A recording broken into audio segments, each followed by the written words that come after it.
Hi, and welcome to today's current news. Today is Friday, May 3rd, 2024. One Florida abortion clinic confronts a new 6-week ban with a last-minute push and long-term plans.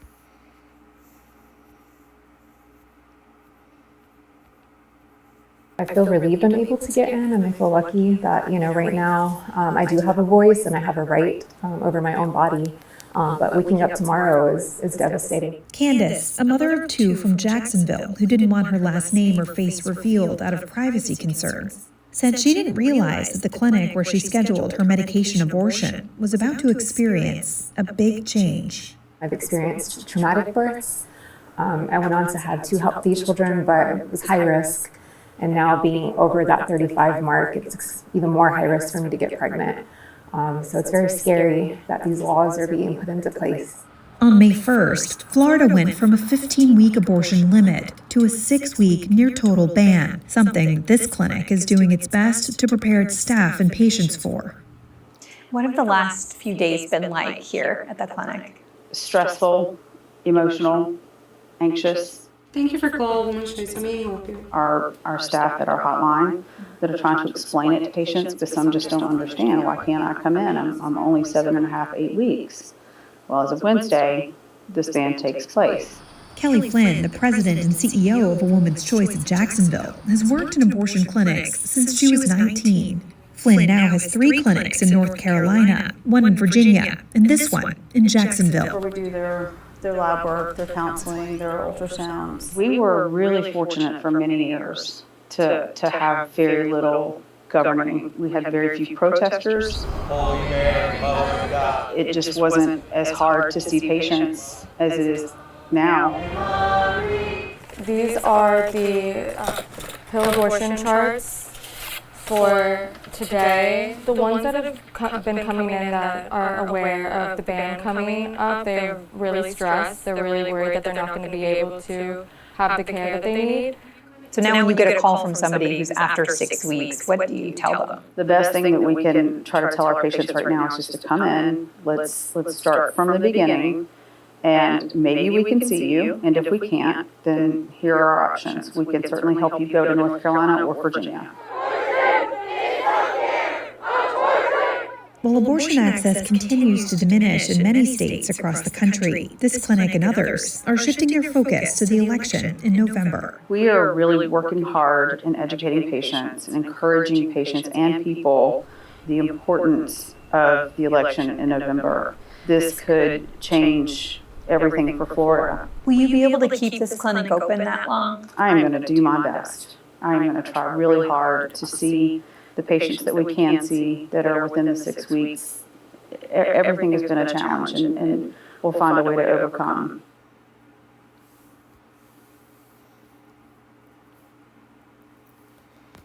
On Tuesday afternoon, Mackenzie Buchanan scooped up an armful of clipboards piled behind the front desk at A Woman's Choice, an abortion clinic here. It was almost too many to hold. On each clipboard, behind a blue cover to protect personal information, were documents and charts for patients who had visited the clinic to receive a medication abortion that day. Starting tomorrow, I will be making a lot less of these, said Buchanan, who has been working at the front desk for a few months. Over the past couple of days, the Jacksonville clinic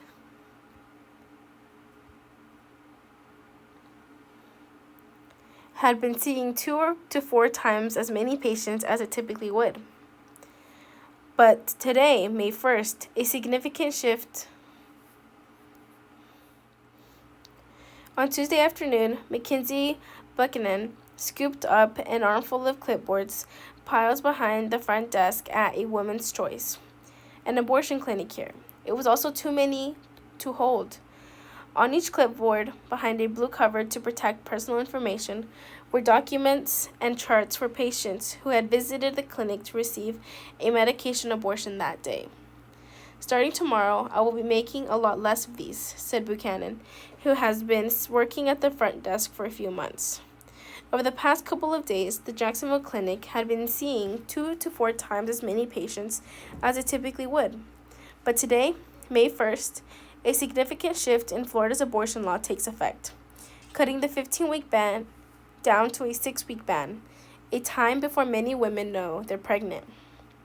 The new restrictions would reverberate through the state and the broader region, as Florida has become a key abortion access point for the South in the years since the U.S. Supreme Court's Dobbs decision revoked the federal right to an abortion. Buchanan is often the first person people see when they arrive for their appointments. Some patients who come in aren't familiar with the new 6-week ban, but many are worried and stressed about beating the clock, she said. I feel a sense of urgency, too. I don't want to add any stress to it. But behind the scenes, we're definitely making sure that they can be seen as quickly as possible and get where they need to go. Candace, a Jacksonville resident and 36-year-old mother of 2, learned about Florida's 6-week ban when she called a woman's choice to make an appointment for an abortion. She was within that limit when she had her appointment on Tuesday, but worries about what it means for the future, including for her teenage daughter. I feel relieved to be able to get in, and I feel lucky that, right now I do have a choice, and I have a right over my own body. But waking up tomorrow, it's devastating. I know my daughter and myself are waking up tomorrow with less rights than we do today, she said. The new time limit raises fear in Candace. She has experienced high-risk pregnancies and traumatic births, including the death of a newborn. Now she worries that she's at even greater risk since she's older than 35. I'm terrified, she says. My life matters. Candace said she would have preferred to get a surgical abortion, but opted for medication abortion to leave space for the many women who may need to travel from other states. Last year, nearly 8,000 people traveled from out of state to receive an abortion in Florida. According to data from the state health department, that's nearly a tenth of all abortions that happened in the state and 3 times more than 5 years ago. After the Dobbs decision, 9 of the 16 states in the South banned abortion. Florida now joins Georgia and South Carolina with a 6-week ban. This leaves just 3 states in the U.S. Census region: Delaware, Maryland, and Virginia, where abortion remains legal past the first trimester, and North Carolina with a 12-week limit. Abortions for out-of-state patients surged in Florida after the Dobbs decision. Nearly 8,000 people traveled across state lines to have an abortion in Florida in 2023, about 3 times as many as 5 years earlier. Reported number of abortions provided in Florida to patients who were not residents of the state. The parking lot behind the single-story gray building that houses the A Woman's Choice Clinic in Jacksonville had been full for weeks leading up to the new ban, and some patients had to park in neighboring lots. A group of clinic escorts told CNN. The clinic escorts volunteer to help patients and staffers avoid harassment or danger as they come and go from abortion facilities. The crowded lots and farther parking distances have made their role extra important, especially as anti-abortion activism has also ramped up, said Ryan Morin, a clinic escort who has been volunteering for years. It's a struggle to try to cluster all these appointments before May 1st to get people the care they need, he said. On Wednesday, at least a half-dozen anti-abortion activists had stationed themselves behind the Jacksonville clinic, with regular trips up and down the parking lot, making beelines for parking cars that could have patients in them. Florida's new 6-week ban is a landmark for the pro-life movement and for women, said one person who identified as Wayne. Today, we see this as a victory for all women. It's not a victory for us in any way. By 11 a.m. Tuesday, the last day when abortions up to 15 weeks were allowed in Florida, all the patients who had appointments for the day at A Woman's Choice in Jacksonville were checked in, and the parking lot was full once again, with a half-dozen clinic escorts with big rainbow umbrellas and a sheriff's patrol car scattered throughout.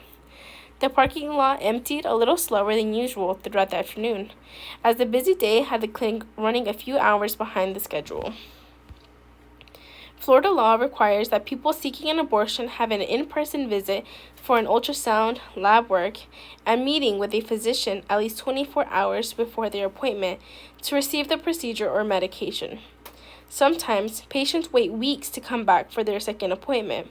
In some cases, it's so long that the lab work expires and the process has to start over again. But over the past couple of days, with the new ban looming, more patients showed up for their second appointments to be sure they made it on time. The last day before the new ban took effect may have seemed like business as usual. Up and down the clinic's bright yellow hallways, dotted with inspirational quotes, patients waited behind closed doors for their appointments. They met medical staff in exam rooms or sat in leather reclining chairs with heating pads to recover. But the work to get to that point has been months in the making. The Florida Supreme Court issued the decision that paved the way for the 6-week ban on April 1st, just 30 days before it took effect. A woman's choice often schedules appointments a few weeks out, so alternate plans had to be made for some patients almost as soon as the decision was made public. All of that coordination happens in the call center across the parking lot from the clinic, where a few operators answer a near constant stream of calls from people trying to understand their options and schedule appointments across the 5 clinics that a woman's choice has. The Jacksonville location, 3 in North Carolina, where abortion is legal through 12 weeks, and 1 in Virginia, where there are no restrictions.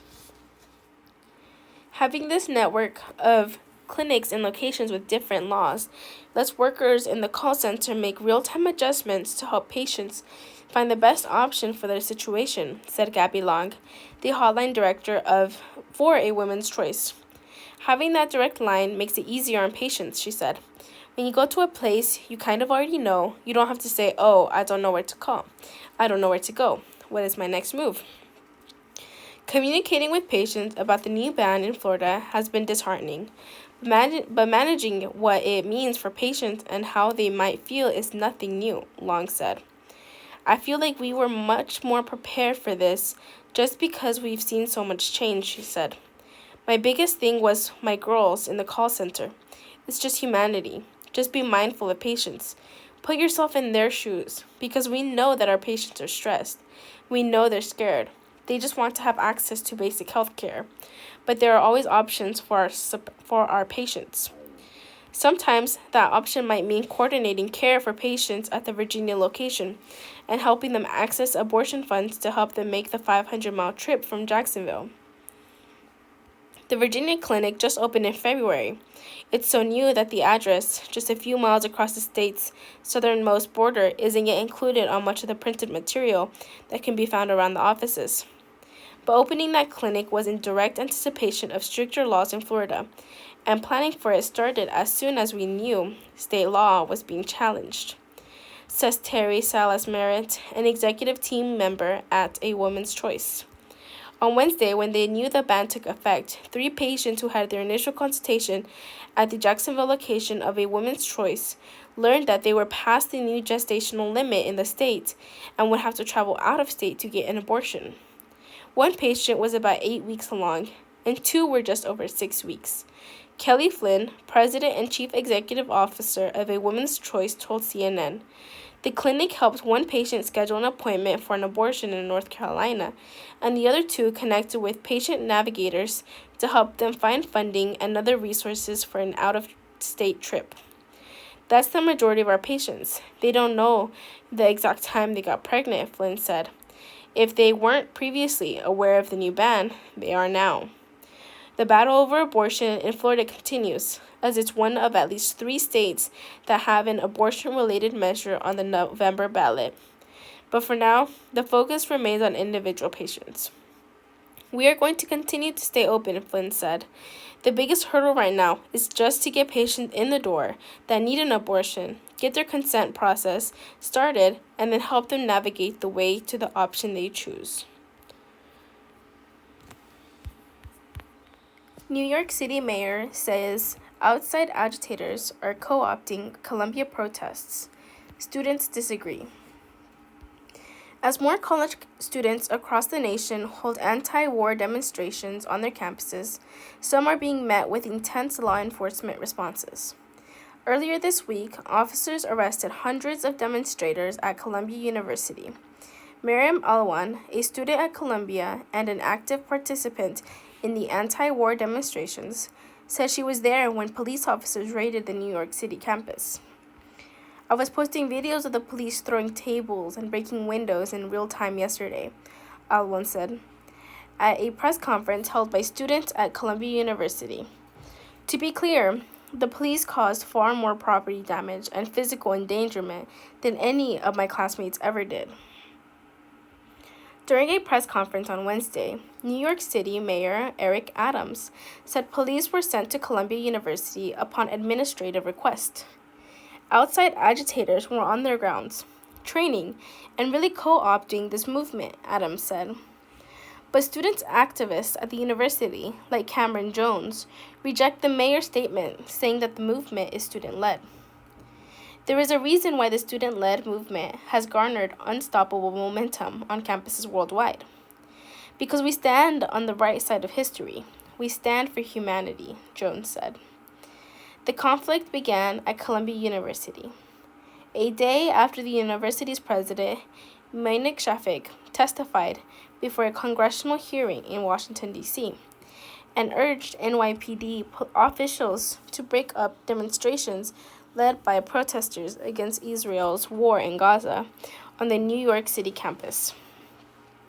Since then, demonstrations from protesters and counter-protesters have popped up several universities in the country, leading to more law enforcement interventions and student arrests.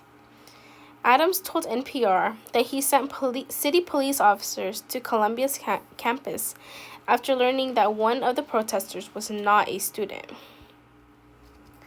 What really was the tipping point for me was when I learned that one of the outside agitators' husband was arrested for federal terrorism charges, Adams said. I knew I could not sit back and state that I'm going to allow this to continue to escalate. However, Nala Al-Arian, the person he mentioned in this interview, told the Associated Press that the mayor had misstated both her role in the protests and her husband's history, who is a former computer engineering professor and prominent Palestinian activist. This morning, hundreds of police officers moved into the University of California, Los Angeles campus to break up a protest encampment. Last night, police removed several protesters from Fordham University's New York City campus. And this week, officers cleared protesters at the City College of New York as well. This interview with Mayor Eric Adams has been edited for length and clarity. Michael Martin says, so earlier this week you said that outside agitators had co-opted the students' protests at Columbia. How did you know? Did you have a plainclothes presence? Did you have informants? Eric Adams says, I just had a gut reaction based on my years in law enforcement. And I asked the intelligence division of the police department to look into it through an analysis.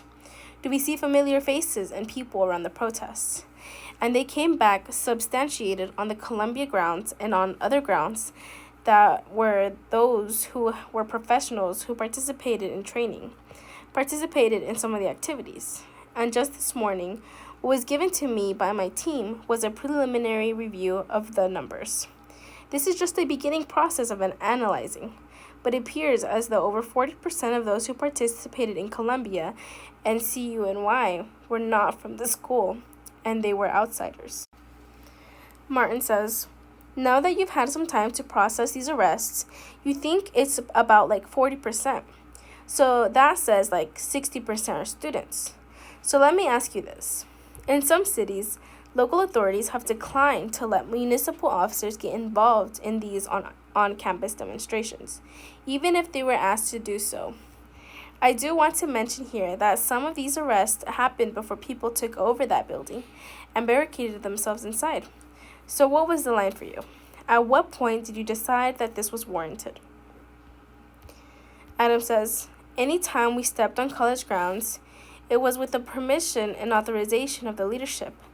And we were very clear we would have moved sooner on many occasions, but we were clear that we would only do it if the schools called us to do so. Martin says, well, I know that's my point, because in some places the police have not done it even if they were asked. So I'm asking you, why did you feel it was warranted when you were asked? Adams says, What really was a tipping point for me was when I learned that one of the outside agitators' husband was arrested for federal terrorism charges. I knew I could not sit back and state that I'm allowed this to continue to escalate. And that is why I made that determination on the Columbia University's when the school sent us a letter to reinforce their observations and that there were outside individuals influencing the protests. Martin says, so I'm going to guess that you have constituents on all sides of this. What is your priority here? Adam says, public safety. I said it over and over again. It's a prerequisite to our prosperity, public safety, and justice. I have a history of protesting with some of the biggest protesters in the city, from Daughtry to Sharpton to Jesse Jackson. So it's that combination of saying this is democracy. We have a right to protest, but we don't have a right to destroy property and harm individuals.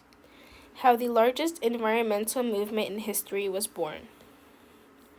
Earth Day emerged from the disquiet that many felt at the destruction of the natural world and has evolved into a global environmental movement. The BBC talks to some of the original and most recent organizers to hear how it has changed.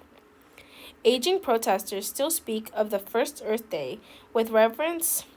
On 2022, April 1970, 20 million people took to the streets across the United States to protest environmental destruction.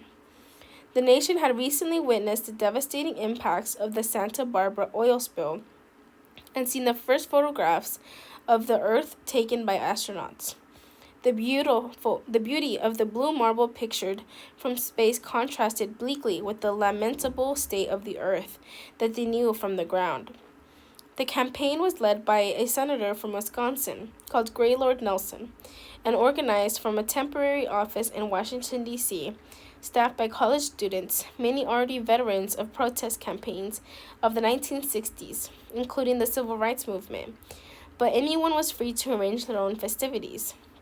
That was the remarkable thing about Earth Day, wrote Nelson more than 3 decades later in his book Beyond Earth Day. It organized itself. It may have been the start of the modern environmental movement, but it was not the origin of environmentalism. Scholars have argued that the tenets of environmentalism are found into the Quran, which was written in the 7th century, and throughout the 20th century.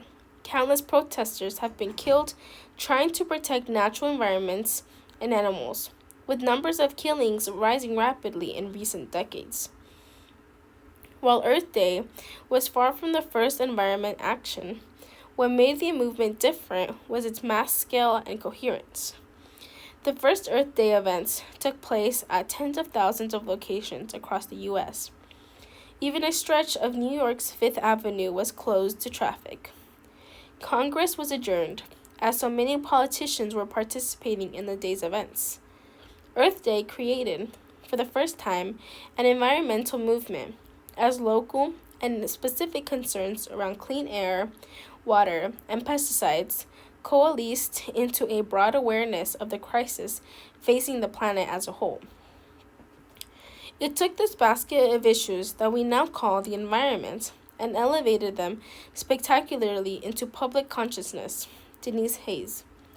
The event was larger many times over than its organizers had anticipated.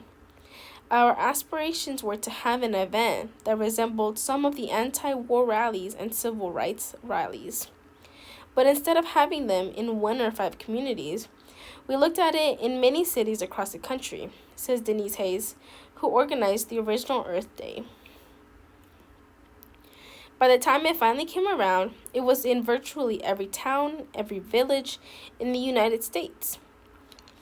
It took this basket to find issues that we now call the environment and elevated this spectacularly into the public consciousness.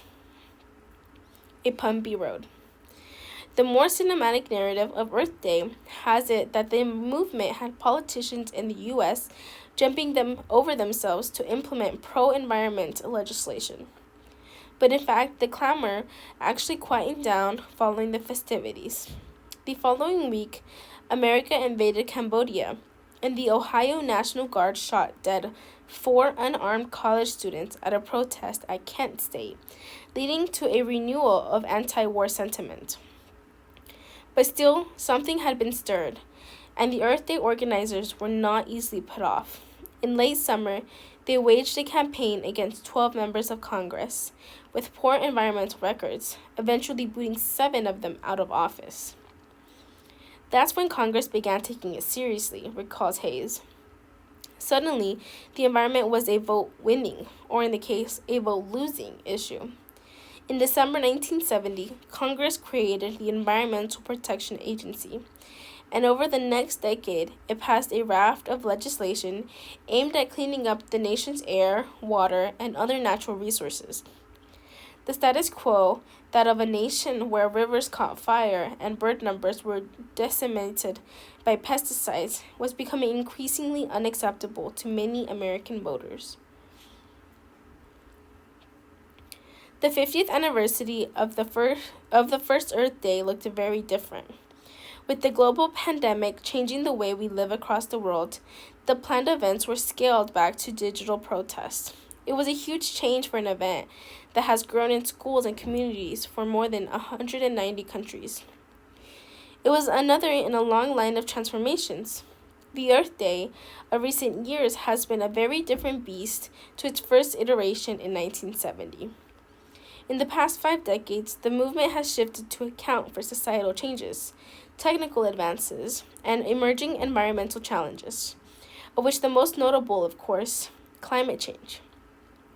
Barely on the agenda in the 1970s, the consistent rise in global temperatures is now an environmentalist's overriding concern.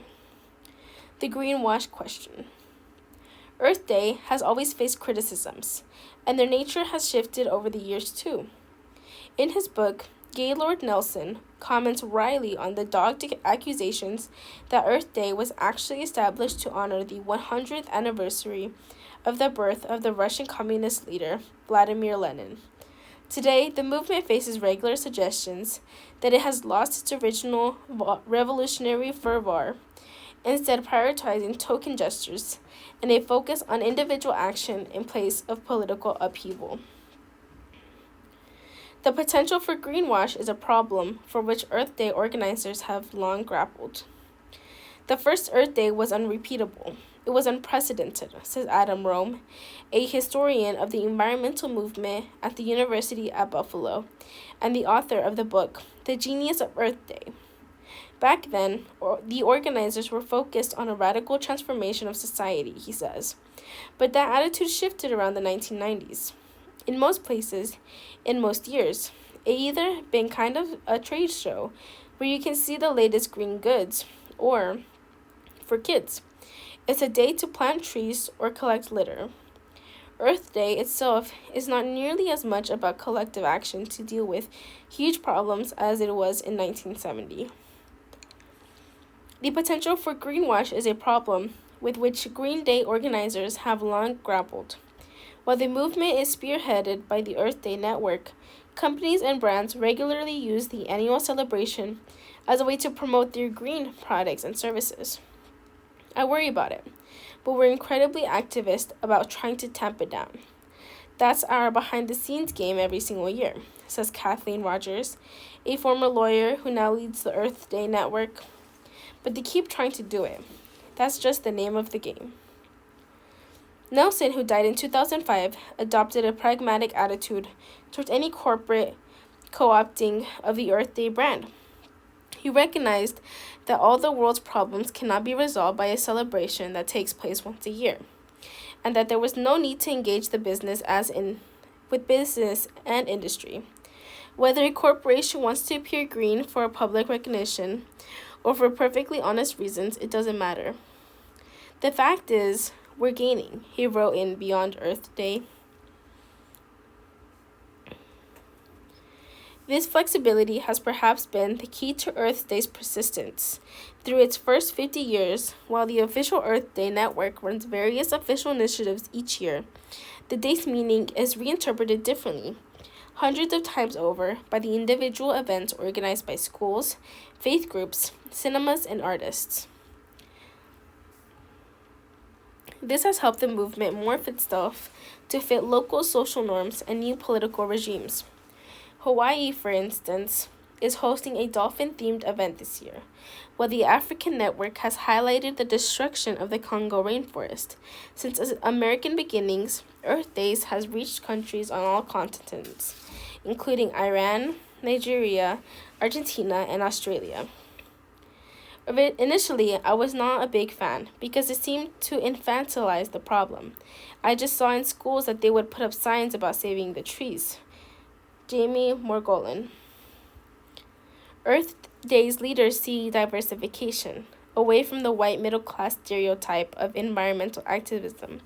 As one of the main achievements of the campaign in the Middle East and Africa, the environment is not a priority, says Russell Al-Shabaab, who began campaigning as a volunteer after arriving in the U.S. in 2009 as a refugee from Iraq, and is now director of Earth Day 2020 for the Middle East. Ironically, the whole region is affected by climate change. We see floods, we see rain, we see temperatures rising.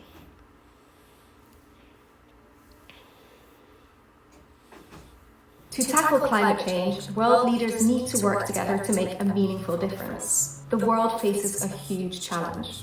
But as individuals, there are some things we can do to help at home too. The average person emits 4.6 tons of carbon per year. In the US, it's about 4 times higher. It's hard to know where to start. So we asked our climate specialists, what can we do at home to reduce our own carbon footprint? 1. Aviation. Avoiding flying is a very effective way to lower your emissions. One round-trip transatlantic flight emits around 1.6 tons of carbon dioxide.